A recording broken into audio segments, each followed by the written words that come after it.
Doing something for the first time is wild. And when you think of the outdoors, it's inherently wild.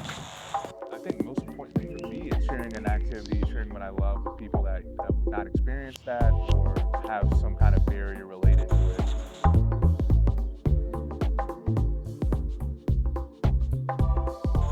The magic of being able to create that bond, that connection with an activity, a person, a place, that's special.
All right, welcome into another episode of Sincerely Yours Outdoors. I guess we're in business, right?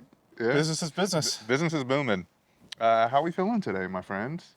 We're in a beautiful space, enjoying the outdoors. Everyone feeling good? I'm feeling rejuvenated, like literally relaxed. This is like most copacetic it can be. I feel good. I mean, it was awesome to go on our little like short, accessible trek there to see the waterfall, which is incredible. I feel like you downplayed it. You tried to like tell us how great it was, and then we got there and we're like, wow, this is really great. So that was awesome. It's good to be outdoors as well. Yeah. So I mean, I feel kind of just echoing as you alluded to, just feel so like rejuvenated. Feel good. Definitely, especially because we got so close to the waterfall and just feeling, I think, the air, the water, just all the vibes. That's why we're out here. I think that's why we're trying to get more people into it, just because it energizes you. Just like a dose of coffee, I just need a dose of a waterfall, apparently. Yeah. Certainly. That was a great moment, too, because I think sometimes I get lost in the power of nature sometimes. Like, you're so small. You just look up at the top of that waterfall, and you're like, wow, we're such a small piece of the universe. Yeah. And I think that was just a visual representation that we were able to experience collectively. So thanks for bringing us there. Yeah. It's something I'll never forget, both from a photo perspective, but also just the moment that we were able to capture. So. Well, thank you for coming to Portland. It was cool to see like so many people as well, like recreating and utilizing the space as well, kind of as we were consuming it as well in their own lens and vantage point as well. So it was cool to see, just as you alluded to, like us in space, but also others consuming it alongside as well. I thought that was really cool to acknowledge within that as well. So yeah, for sure. We didn't ask, how are you feeling? Yeah. Well, I'm right there with you. But I'm feeling rejuvenated. Yeah. I mean, every time I come out here, it's always just peaceful. I usually get lost in my thoughts. Usually have some ahas. You did plant the seeds about climbing, so just so you know. That's around the corner. I just feel so grateful that we can be in this space together, literally, but figuratively. So I'm appreciating it. Yeah, thank you. So let us know where we are today. Where are we hanging out? And introduce yourself too. Oh, I can definitely do that. So my name's Lestarya. I'm the founder and CEO of Fridie Outdoors. We're empowering people to get out camping and just making the know-how accessible to people from anywhere. Yeah. We're in Latourell Falls, which is right along the Columbia River Gorge in Portland. I love it because we're really just like an hour out from the city, and it was pretty easy just to get out here and have this conversation. For sure. And we're in Oregon, even though you're wearing Steeler colors. So Maybe I just. I wasn't gonna let that one go. Let's keep it going. Let's keep it going. We need more Steeler fans. Yeah, we'll take it. We'll the season we're having, we'll take it. So thanks for representing for the East Coast. You're welcome. Even though we're on the West Coast. Yeah. No doubt. What are you kind of like consuming nowadays in this current stage? That can be so broad, from like audio to digital to video to movies, screenwriting. We've already kind of like jumped into Friday versus All About the Benjamins. But like, what are you consuming today? That's keeping you curious and that you're like diving into. Yeah, I mean, I'm definitely a fan. I listen to a lot of podcasts like yours, just like when I'm on the go. But I have always been a really big reader. So, and I actually read like the paper books, Yeah, the hardcovers. as you should. So, I was in DC and got to go to the museum of African American history, and I picked up a book there, and it's about like the Renaissance of our own, and I just love it because she's really talking about how do we dismantle systems that aren't serving us and reimagine what we want the world to be like, or even our own individual journeys. So that's where I'm at. I'm about a third of the way through, so I just love it. I just kind of do a little reading on my own because it just helps me be quiet in the moment. Mm-hmm. More of a nonfiction reader or fiction? Definitely nonfiction. I always like thinking about the world and just taking in different perspectives. I usually get one fiction book in though. It's usually around the holidays. I don't know why, but that's where I'll read about like vampires or like going and traveling somewhere. So yeah. Or Santa. Yeah. You just ruined it for so many people. I'm sorry. I'm sorry for those at that. For those who just, still like, disrupted believe, things. right? Now I know what you're reading. I had to. It was just a little low-hanging fruit. I was Yeah, you like, just had to. Come on. Is there like a favorite book that you've read this year? One that you would recommend to others and the listeners? Ooh, yes. Let's see. So I did read Nature Swagger, by the way. Okay. I think I've been really admiring what Mapp has done. And so for her to come out with a book that was just like celebrating so many Black folks outdoors and seeing their journeys, even activities like horse riding, things like I don't do personally, but just reading about their journeys, that was a page turner. So Nice. I love a good book recommendations because it requires others to like stretch outside of what they're typically reading, so to speak. So I hope that is like serves the listeners, and also I'll certainly check it out as well. We're big fans of Rue, so we love all that she does within such. Yeah. And on the topic of books, I know we're going to be visiting a bookstore today, but what are you actually reading at this moment? I'm still reading Obstacles Away. Okay. So I'm finishing that up, but upon going to Powell's this afternoon, which is just happening, I'll be picking up another book, or multiple books. So I'm like just going to be scouring throughout. I am a nonfiction reader as well. So Adam Grant has a new book out. I love Adam Grant. I love Adam Grant as well. I love Think all Again? Yeah. Oh. Yeah. I've read the entire like series of Adam Grant books. God. Okay, we Malcolm need to have a Gladwell book club. books, my favorite. Yes. Those are my two favorite Stop authors it. at this point in Okay. time. So I don't know what I'm gonna pick up something adjacent or multiple adjacent to Adam and Malcolm books there. So in addition to the Rue book. Yeah. Yeah, Okay. this afternoon. Think Again. Like that's a really. I think that's actually really relevant to our conversation here Oh, great. because I mean he's Let's dig in. inviting us to just rethink our identities or just rethink our positions and coming at it from different angles. So that's so applicable to our conversation. Agreed. Yeah. Have you read that book? Have not. You no. should. So, recommendation on mine. You've got two Right? recommendations here. Yeah. Hey, You've got all two right, hey, advocates. you got to have your nature, right, inspire, and then you have to have your behavioral economics Yep. or your psychology to, really understand the theories, but in a practical way. But then, and then you have to have your fiction, which is just like you can read it at the beach. Santa Claus. Yeah. Yeah. Gotta love the romance novels too, right? Like, Yeah, my favorite Gladwell book, Think Again, is like one of my favorite Adam Grant books.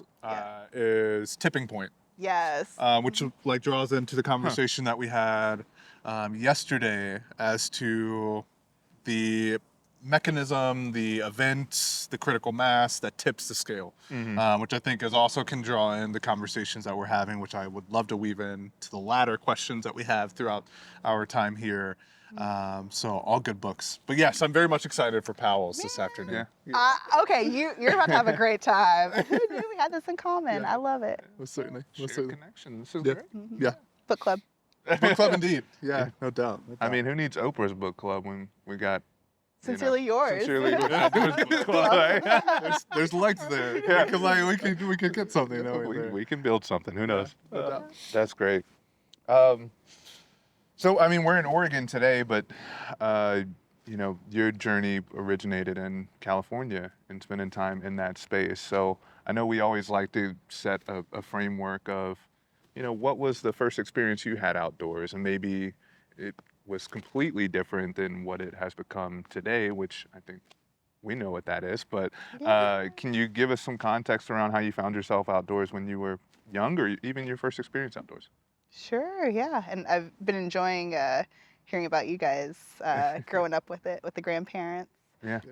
Let's see. So for me, I did a lot of like playing outside, right? Like at the park. I grew up in Long Beach. But for me, I did a lot of walking, bicycling as a means of transportation. So it wasn't like this like luxury thing of, oh, let's go do it. It was like, oh, we need to go to the library or we're gonna go to the grocery store. So for me, I think my relationship with being outside there's some play, but there's also just like, okay, let me get from point A to point B.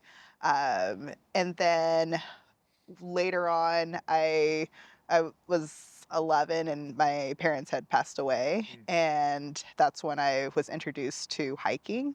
And so for me, just hiking, being out here, it really comes from a place of healing. There's just so much that I was able to process on the hiking trails. So, but yeah, that's where it started in California. Yeah. I love that. I love that. As you're like this is kind of like a random question because I always like want to question as to what people are thinking about. As like hiking and consuming in the outdoors, you mentioned like it being like restorative and healing for you. Like what do you think? Like how does that? What do you think about that? Like fosters that connection. Like for me, I like process largely like what I'm going through throughout the day, and kind of just like let it be and then let it go kind of thing throughout hiking. As I connect, I just find myself like shifting my attention to like birds, trees, like silence, peace, things of that nature. What do you think about as you're hiking and consuming the outdoors currently? Yeah, I think today I have a lot of thoughts about the future, who I am as a person, how I'm spending time.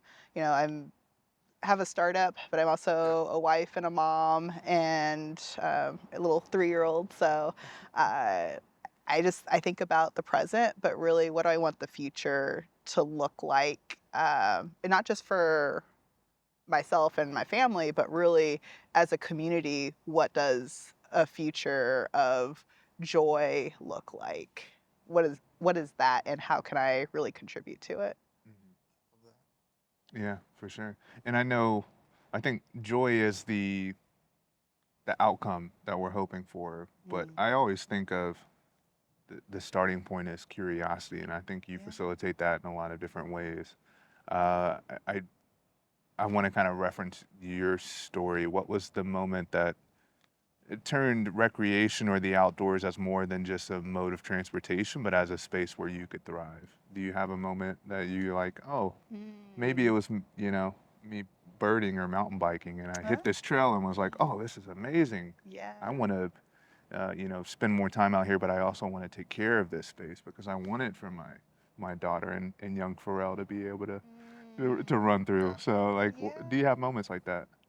Definitely. There's so many moments. I think my first moment, and I'll just say it's a series of moments, if you will. Which is good. Yeah. It's not just like, oh, all of a sudden. It was, for me, very gradual. Like my first moment was I was getting ready for my first hike and like just like covering up. I was like, why am I out here, right? The bugs, the plants. I was like, I don't want to touch it, right? But then after going on that journey and being like, oh, I survived. Yeah. Oh, I kind of enjoyed that. Yeah.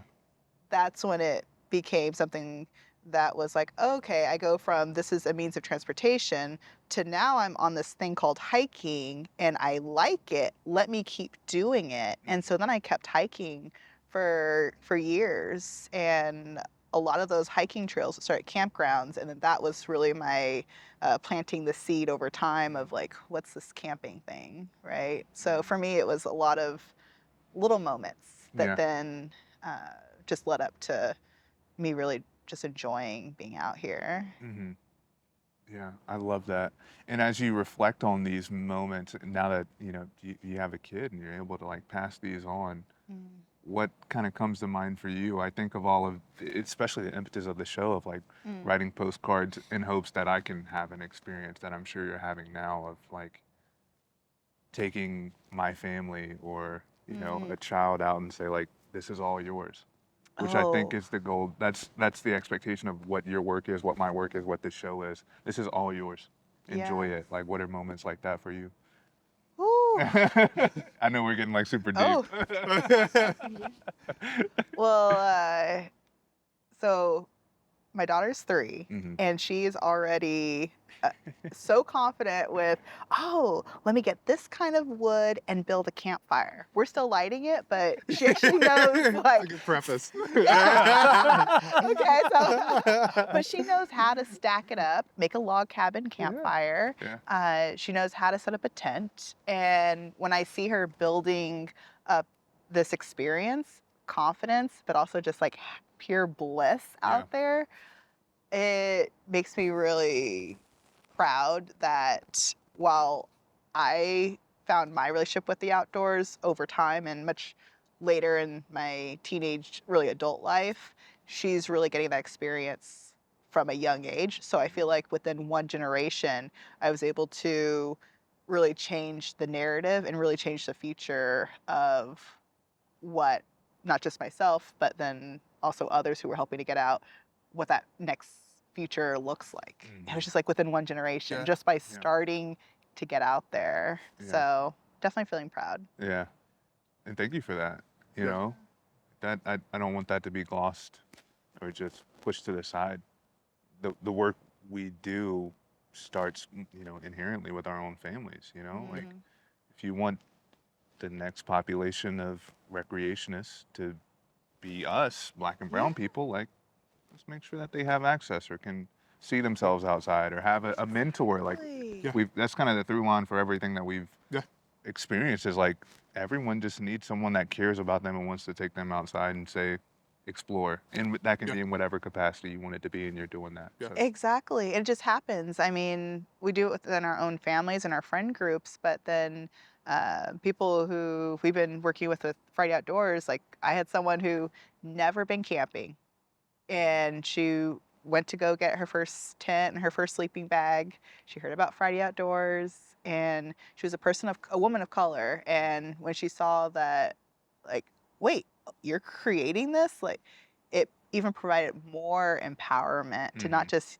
it's like you hear the stories of us being out there, but then to see that we're also part of the creation process that's helping you get out there in whatever way that is, that provides another level of empowerment. So now literally within this generation, my own kids, but then also the people we're really building for are going to be going out on their first camping trip. And that feels amazing because she said that she enjoyed it and she's going to keep going. So I love that. That's what's possible. Yeah, for sure. Ooh, this was really good. Oh, now Go ahead. You mentioned like, the way in which you're supporting curiosity within your child. And the family system that you have there, which is excellent. The freedom to explore, to be curious, but also to like not always have the answers. It's like, okay, we'll learn collectively throughout this. Who's fostering that curiosity within you? Yeah. Like, how are you seeking that? Is there someone within your space that's saying like, experience this, do this, come climbing with us, do this kind of thing? Like, who's fostering you to continue to evolve your approach, your consumption, your stewardship? Who's doing that for you? Oh my gosh, it's really a lot of the folks who are in this space, and it feels really good to say multiple, because that means that there's multiple of us who are in this space wanting to get more people out there. I think about definitely like Mapp with what she did, starting like a blog, right? Like, because now it's this big organization, they're doing all the partnerships, right? But it really started at the very beginning with a blog and just saying that this is important. Siobhan Powell, who talked about, you know, she's created magic with the Refuge Outdoor Festival, where it's a camp out for BIPOC folks to come together. I just went for the first time a couple years ago, and it was transformative. I think she even said, yeah, people come and they're like, dang, I hate to quit my job. It's like, so, you know, and just like seeing the beauty of so many Black and brown folks, you know, at this camp out is amazing. So I love the work she's doing. I admire a lot of the founders of color who are starting companies and wanting to innovate in this space. You know, 1% of founders, there are 1% of founders in the outdoor industry are founders of color, right? And so I also feel like if we're going to get people outside, we also have to be like creating it from every angle, the educational programs, but also even the gear, right? Because thinking about how we get out there and recreate. So there's a lot of those founders who I've become friends with, and we're all like, okay, we gotta go for it, and because if we don't, who will, right? Right. Yeah. And you're one of those 1%. You know, you're one of those founders of color that are leading in the industry. So thank you for that. But it's also a segue into us having a conversation about, you know, that. Fridie Outdoors and what you do and the intention and the work that you have. Like, I'd love for us to spend some time and really get into that, because there's really two sides of the coin, you know. There's like the work that you do and steward, but also what you just addressed. I mean, I founded a nonprofit, and there were so many moments that I sat back and was like, I can't do this. You know, this isn't for me. This isn't for like my identity. And I think we both have that shared experience, probably coming, you know, me, I was in the outdoor industry, but transitioning into like leading.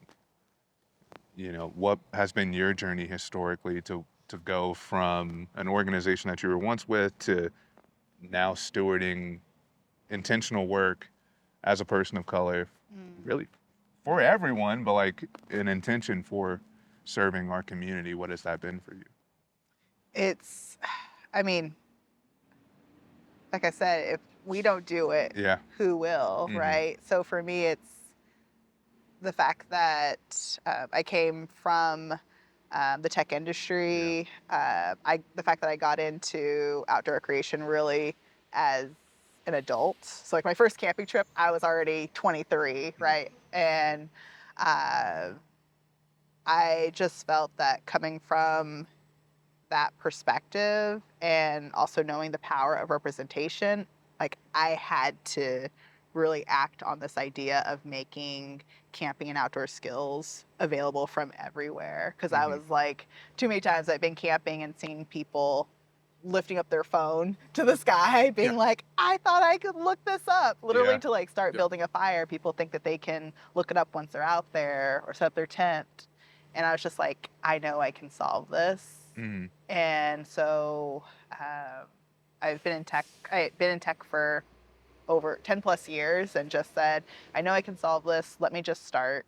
So I started, and it was while having a little one, right, a 2-year-old, and but it's been very rewarding intrinsically, really, because of the feedback that we've been getting and the momentum. And so that's when I decided to say, let me go and really put even more time into this and build it to what I think it can be. Because if people are willing to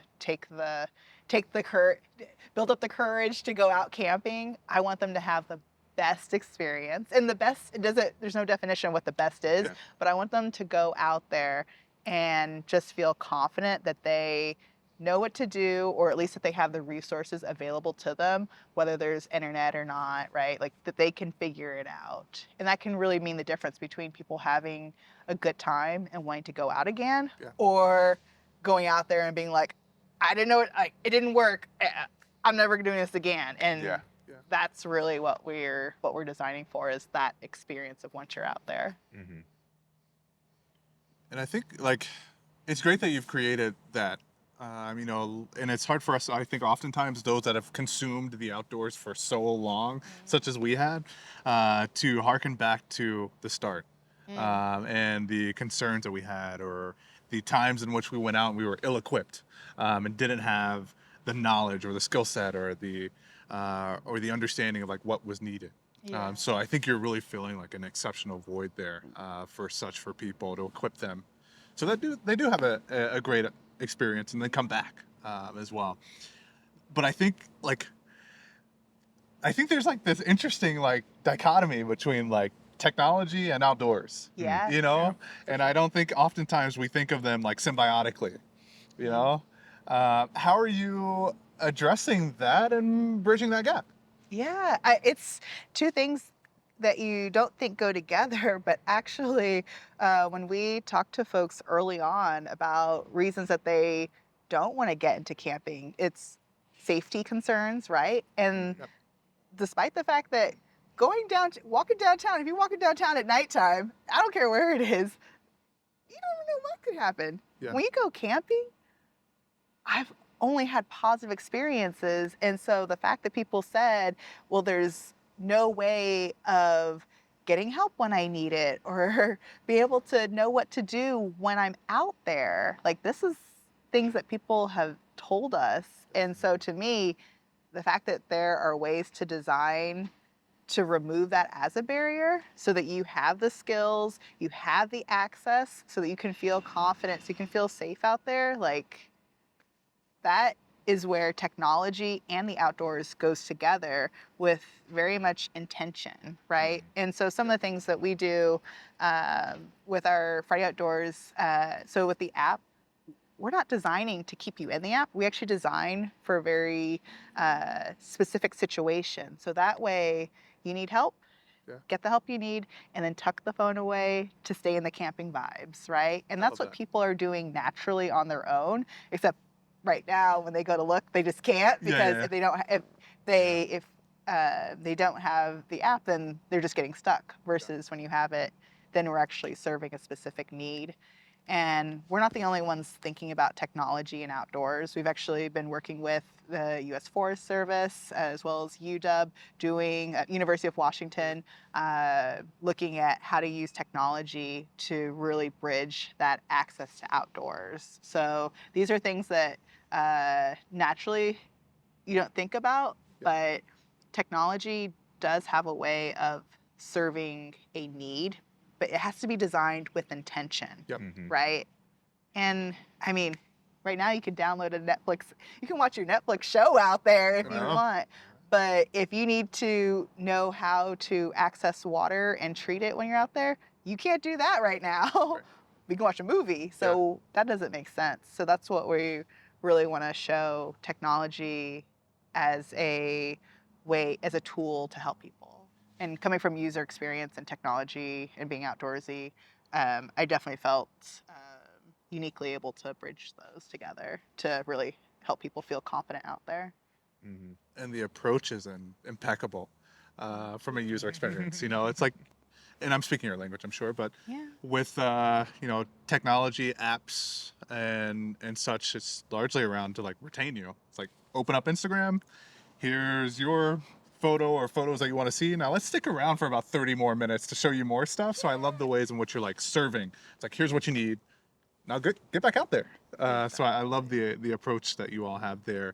What's the future that you think? I mean, like rose-colored glasses, what do you think's next for not just the work that you're doing, but like tech in the outdoors? Because I think there's so much out there. I think we had like this time of geocaching, that was like a bubble that I think was very well suited and that was very much utilized during COVID to get people outdoors and things of that nature. But I'm not hearing much about geocaching anymore. So like, what's next? If you could forecast.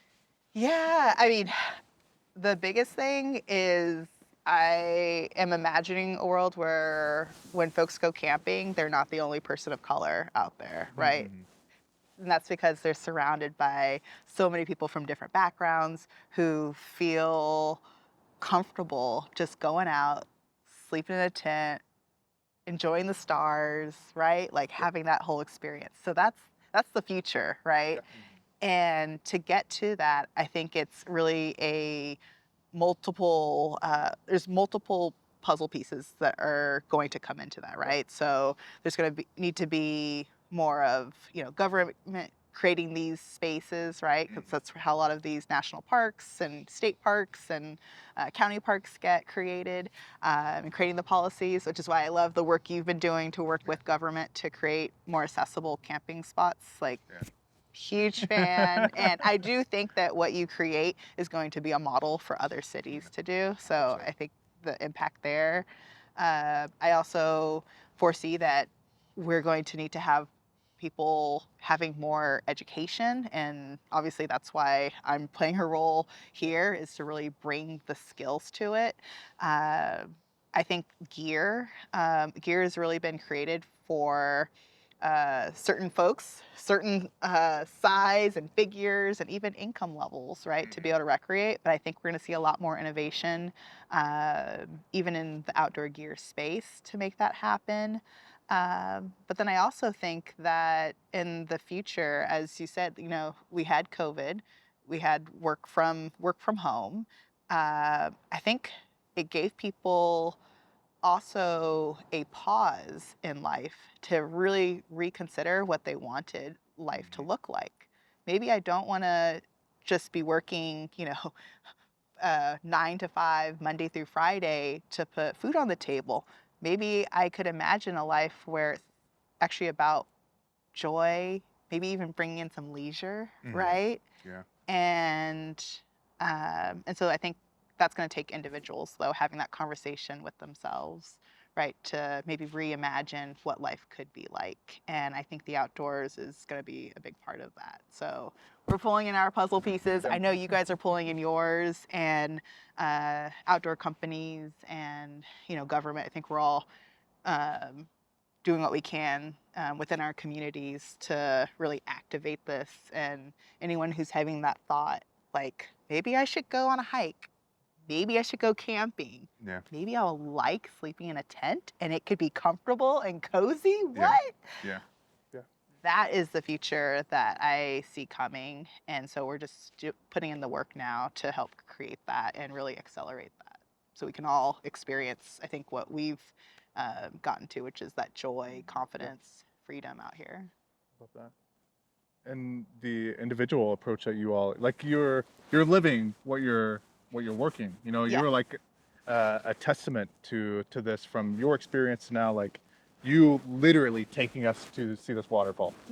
To say, like, come along, see this, things of that nature that then we'll pass along to others that perhaps may be on the Pacific Northwest, to say, like, yo, you should check out this place because we went there and it was awesome.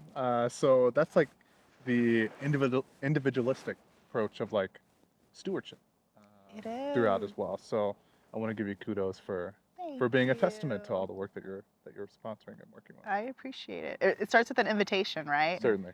So I think when I got into camping, I then invited 20 other folks, right? Mostly people of color too, That's awesome. we were all new to Portland.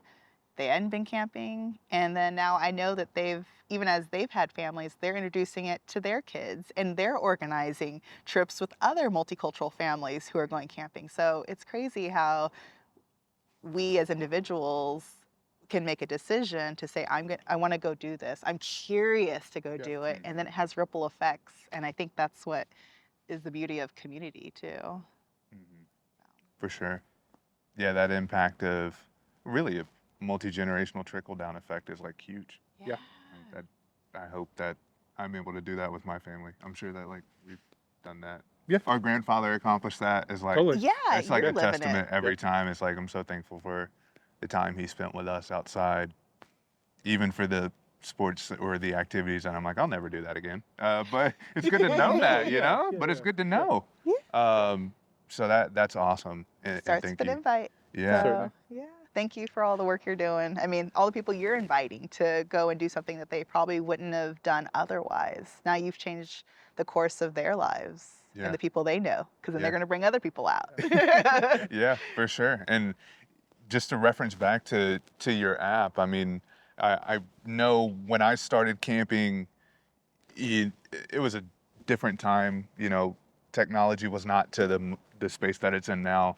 And like I said, I had a mentor, our grandfather, who had been camping, you know, a lot, and you know, gave us the space to tinker and play and pitch tents and do all of this stuff, but was like right there when we had something that we shouldn't be doing. You know, and you referenced the water treatment. That's a huge one. You know, like you get a bacteria from water, like that could be catastrophic. Exactly. In the most basic sense, like it could be a demise. But there's even other scenarios of like, you know, pitching a tent incorrectly while you think you have, you know, everything staked down appropriately, high winds come through and your whole tent's gone. Exactly. You know, people think that all of these things are so trivial or small in life, but in adverse circumstances, it's a big deal. And you're solving those problems. So can you give us a little bit more scenarios of what people can find on the app of like, you know, how to pitch a tent, how to do 7, 8, 9, 10 other things? Like what's the content that they can find? Yeah, so everything started with talking to folks and figuring out what people who are new to camping or just have some experience are really needing help in. And the things that they really shared with us is setting up a tent, right? You hear this thing, oh, I need the rain fly. Like, do I really need the rain fly, right? The tarp, right? Like, do I really need what's a footprint, right? So we actually go over the campsite setups, the tent setup, definitely camp food. Camp food is definitely, people are like, It's important. okay, yeah, like what should I be eating out there? How do I know that I'm bringing enough? And how do I keep it cold while I'm out there? Because, right, you don't have the conveniences of home like your stove and your refrigerator. So how do I go out there and make sure that I can eat, right? Water access. Water is a big one, and just learning how to filter water or how to treat it is helpful when you're going to more remote areas. I actually recommend folks to go start with places that have potable water on site, but even just knowing that exists and what you can do is been really helpful to folks. Other things people told us is like, hey, Pacific Northwest, it rains. Like, what if it starts raining? What should I do? Right? And so sharing with people how to just use a big tarp and rope and tie knots that can help you be out there and continue enjoying, even if it starts raining for a little bit. So what? That's just part of the experience. And it usually stops in the Pacific Northwest. So we don't want rain to stop rain on our parade. So I think really the curriculum that we have and just the skills is really focused on helping people to find their way outdoors and specifically camping. So that's just a little flavor. And then we also have a lot more coming for next year. So I won't leave the cliffhanger, but we do have some exciting things coming for next year. Nice. Do you have, even like on a personal note, any nuggets of recommendations based upon experience of like, do this, don't do this, so to speak? Because I feel like we've had lots of experiences of like, oh, I did this in real time, and experience is the greatest teacher. You know, it's like, this happened, and now I'm not doing that again, or I'm adjusting this, or I'm packing more, or I'm packing 2, or I'm doing this. Have you had any experiences of that you'd be willing to share? Oh, okay. You're ready. Yes. Oh, I do. I'll say when I first started camping, I was moving from California to Oregon, and I really underestimated the weather. I did not bring a sufficient sleeping bag. It was like the sleeping bag that I used for slumber parties. 'Cause, I kid you not. And it was not rated for the temperatures. And so I froze my first time camping. But what I will say that despite that, I wasn't the only person, but I still fell in love with camping, even though I had this freezing experience. Yeah. I wasn't literally freezing. I was totally survive and all that, but I realized that I needed to bring layers. So I think while there's all these like the fancy gear and all that that you can get into, I'd say just even getting comfortable with using what people have, which is most people, you've got layers of clothing, right, in your house, and just packing that appropriately and by appropriately, I just mean packing layers. Yeah. So that way you're kind of ready for all the temperatures. And then after those first few experiences, you'll probably be able to adjust. But I can't tell you how many times in all of the early interviews we did with folks, they said that they were cold. And I was like, that's a dang reason for people to go. They work up the courage to go out there, and then they're cold when they get there. So I would just encourage people to use what you have, and that's layers of clothing. And it doesn't have to be go out and buy outdoor clothing. I honestly, I still do. I camp in my gym attire, and I use the jacket that I wore it to work. I wore it just out, and that's what I've hiked in. That's what I've camped in for years. So no special outdoor clothing until you know you like it. I'll say once you know you like it, then you can start adding more specialty pieces into it. But the biggest thing is I don't want people to feel like that's I have to have certain clothing or certain gear to go out there. The biggest thing is just starting. Yeah. So clothing, staying warm. Whew.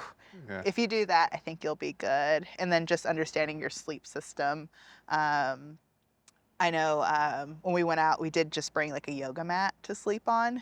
Because like you don't know if you're gonna like camping. So it's like, why would you want to like invest all this money?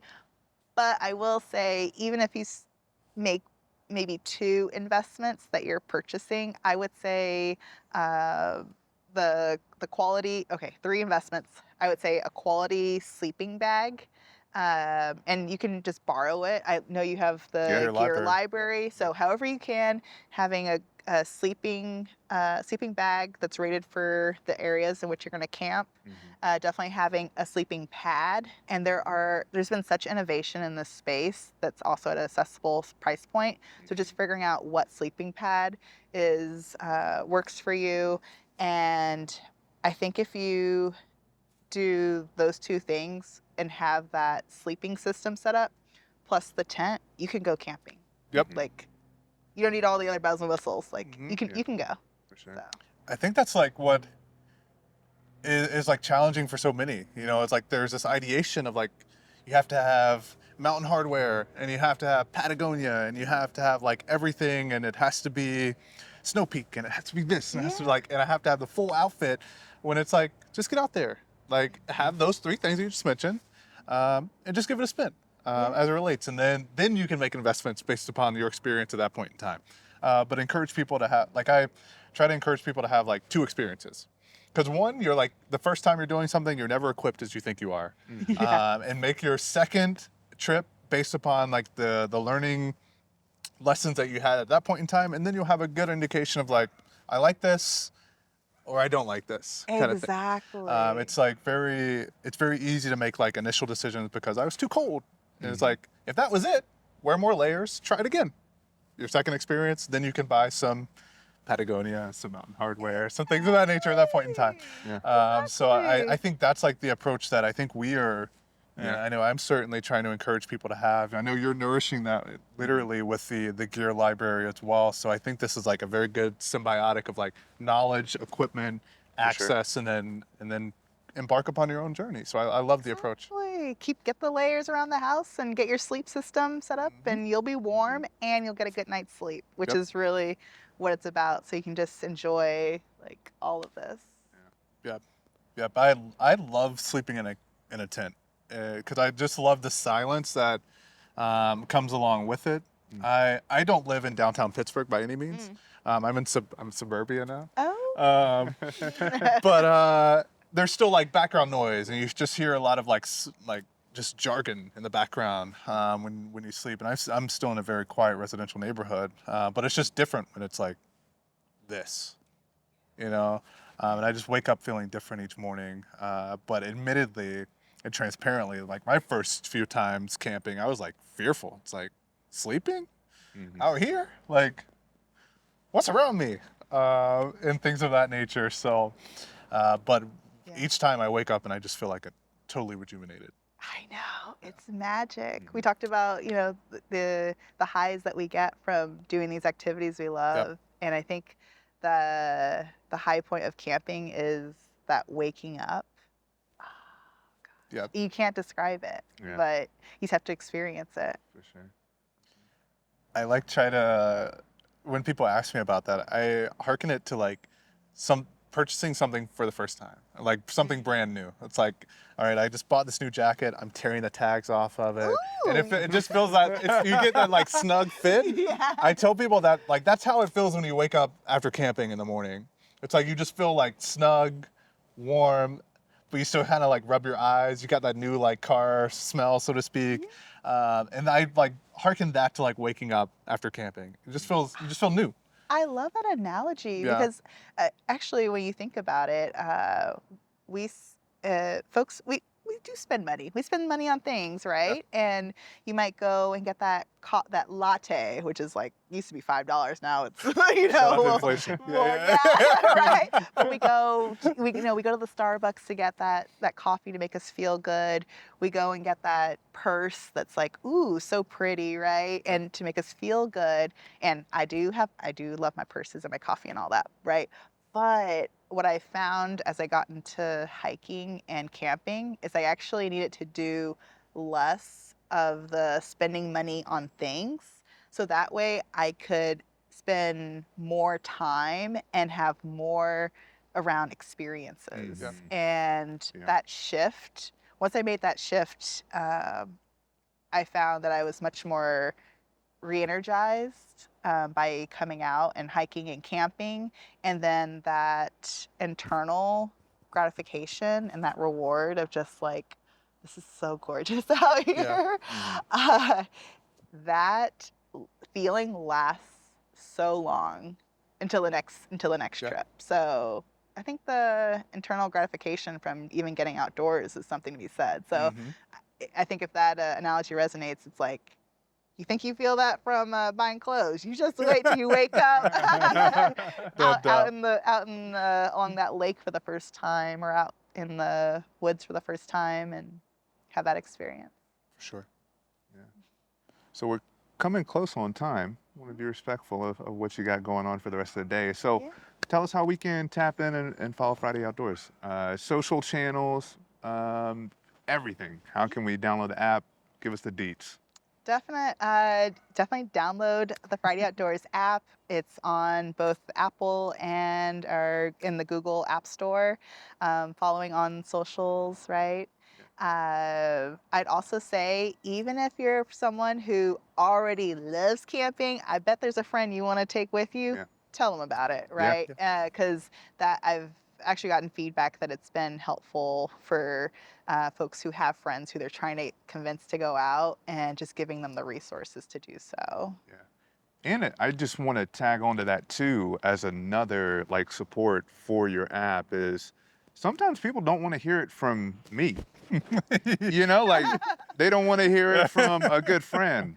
So I'll just download the app and say, like, here you go. You know, you're a friendlier face than me, like, or the perception of like me being a seasoned camper. And an expert. You know, and it feeling as if an individual can't ask questions. So even in the groups and the circles that I like, you know, say, hey, come camping with me, you're a friendly face, you know? So like that's another thing to consider as well, as a value add to the app.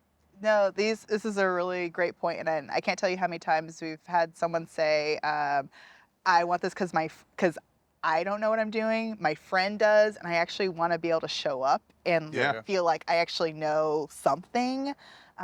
We've also had folks who they're dating someone Yep. and they're like, oh, like, my partner always does, the tent setup, and it's like, I don't really know how to do it. Like, let me figure this out, because that does have a different level of feelings with it. So it's definitely for the beginners, but then also folks who've been out there and gotten some experience, but just like, you know what, maybe I do want to, improve upon what I know. Mhm. So, and honestly, I will say there's no right way to camp, Yeah. but what we are doing is providing people a foundation. Yep. So then over time, as folks get more experience, then they can say, ooh, like this was my foundation, but oh, maybe if I do this, oh, let's see what that does. And that's Yeah. the beautiful journey that we definitely encourage folks to take. For sure. So thank you for the work that you're doing. Like I said, I'm a big fan. Like, I think what you're doing, feeling's other mutual. cities will pick up. So definitely rooting you guys on. Yeah, thank you. The feeling is definitely mutual. Last question for you. What's your next adventure? Whether it be personal, in terms of just getting outdoors, or maybe you got something going on that you're like, oh, this is going to be a challenge for me, but I'm looking forward to taking it on. Is there anything that's kind of on your list right now? Ooh, well, I did just run my first half marathon, Yeah. and I have to admit, I'm excited for enjoyed it. I'm so amped. I think I'm gonna do it again. Like, There we go. yeah, so I'm looking for that, and then I also have my reservations already for cabin camping, Yeah. because here in Oregon we have the state parks have these like one-room type cabins. It's like $60. And Yeah. you get electricity with it. Yeah. It's crazy. So Yeah. even though the weather's turning, I'm still continuing to enjoy the outdoors, but just moving from the tent to a rustic cabin, if you will. So Yeah. So, and we're doing that with a few families, so that's going to be really fun to do. That's awesome. And I know we asked already Mhm. about your favorite camping spot. I think we were pretty broad if it was in Oregon specifically, but do you have a favorite one that's in California, back home? Or Let's see. So Samuel P. Taylor is one. It's not in the top places to go camping and all that, but I actually love finding spots that maybe people don't know as much about. And so Exactly. that's one that's in California. It's in Northern California. It's maybe 45 minutes outside San Francisco. Okay. And it's got everything you'd want. It's got the trails, some water. It's great. And Yeah.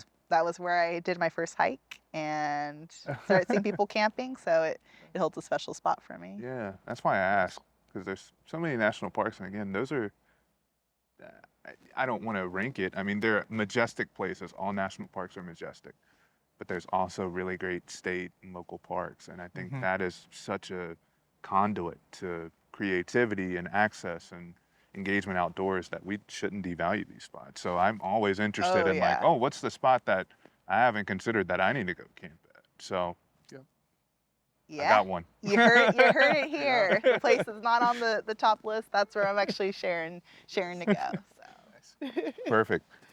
Shout outs. Any shout outs you got? Shout out. I gotta shout out, I think, my husband, Yeah. because the fact that we have a little one and left the tech industry to do our own startup, really, I think some spouses would be like, you want to do what? But instead he was like, no, he's like, I know this is important, like, do that. So I appreciate him. I also appreciate the fact that there's more of us who are in this space. So my friend Martha Itikate, Brittany Coleman with Tough Cutie, amazing socks, by the way, Raquel, like, we meet up every week to keep each other motivated and accountable to what we're doing. And so I think the community and just relationships like that it's like this entrepreneur journey and startup is not an easy route, but to have my spouse, but then also friends who are on the journey and supporting each other, it makes a difference. And heck, even my friends who aren't starting businesses, but they're like, how can I support you? Yep. Yeah. That also, like, huge shout out to Rhonda, all of them. It makes a difference. So, yeah. For sure. I love the shout outs. Yeah. You guys, Those are important. yeah. It's part of the community. You know, it's like we're all fabrics of those that support us. Otherwise, we wouldn't be in the space and position that we're in. So it's important to cast that. And shout out to your running start here. I'm so amped for you. Like, let me know what I can do to support you as you continue to embark upon your running journey. So I appreciate it. I'll definitely be asking you about the running and then climbing. I know. I'll be back for that. Smith Yeah. Rock. this is on the way. archived. It's in the ether, so you can't take it back now. We inspire each other. That's the Exactly. beauty of this. Like we're in our areas, but then we're also inspiring each other to try new things. For sure. Any parting notes? You good? I can't wait to go to Powell's. Yeah. So. I'm just ready. He said, shut this down. Yeah. Howls, you're gonna love it. Oh, that's great. Recap video coming soon. I'll let everyone know what books I purchased. Yes, book club. Yeah. Book club indeed. Oprah, we on the way, baby. This is- Yeah. We're already there. Yeah. Oh, that's great. All right. Well, yeah. Thanks for another time spent with you and another episode. Like, man, this is a pleasure. Great day here in Oregon. So thanks for spending it with us.